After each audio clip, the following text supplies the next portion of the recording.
In the United States, nearly 50 years of abortion rights for tens of millions of women are now hanging in the balance. But we may soon learn whether or not the Supreme Court will actually be overturning Roe v. Wade before it goes on recess in about a month. The leak of a draft decision by the High Court indicates it's poised to strike down the 1973 landmark ruling constitutionally guaranteeing a woman's right to an abortion.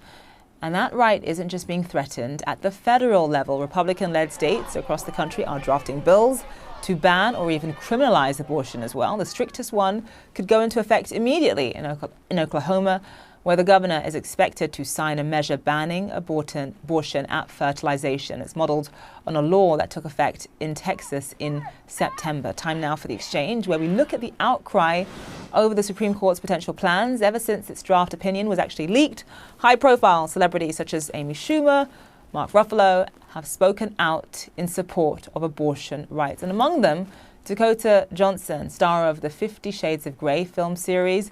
She has been working with the president of the Center for Reproductive Rights, Nancy Northrop, to educate more people about this issue.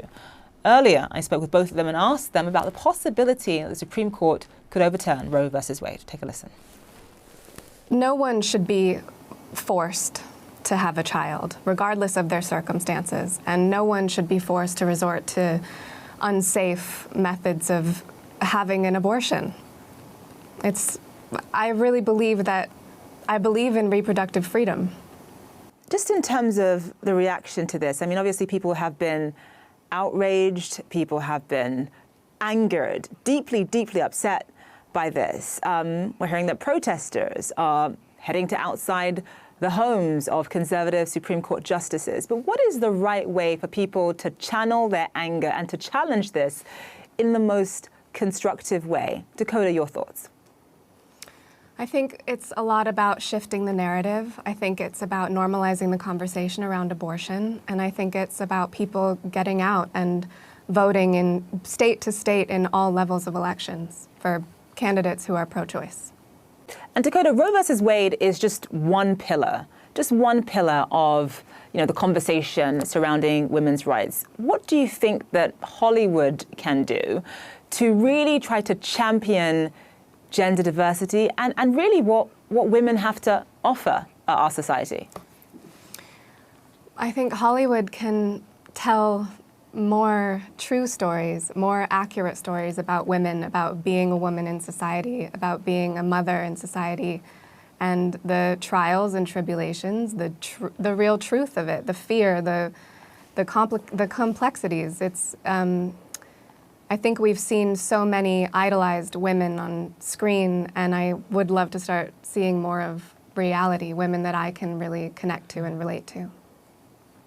Dakota, you were just talking there about the importance of Hollywood sort of championing the stories of real women. A lot of people are out there protesting. A lot of people are having conversations about this. You talked about the importance of voting and getting your voice heard in that way. But as a leading woman in Hollywood, how are you using your platform to really champion stories about those real women that you talk about? I think that's just it, being here today and working with Nancy and trying to get this message heard by more and more people. I have a voice that's louder than, say, someone who is struggling to make ends meet and can't afford to have a child. And, in states like Mississippi, I'm here because I have a louder voice, and it's so important for other people in my position to get loud and to have this conversation and really, as Nancy said, the majority of people in America agree with this, and the minority is what is quite loud, using very vulgar language that gets a lot of attention. So if we can get loud and get the facts out and get real education out, I think that hopefully it will make a difference. All right, Dakota and Nancy, thank you both so much. Thank you.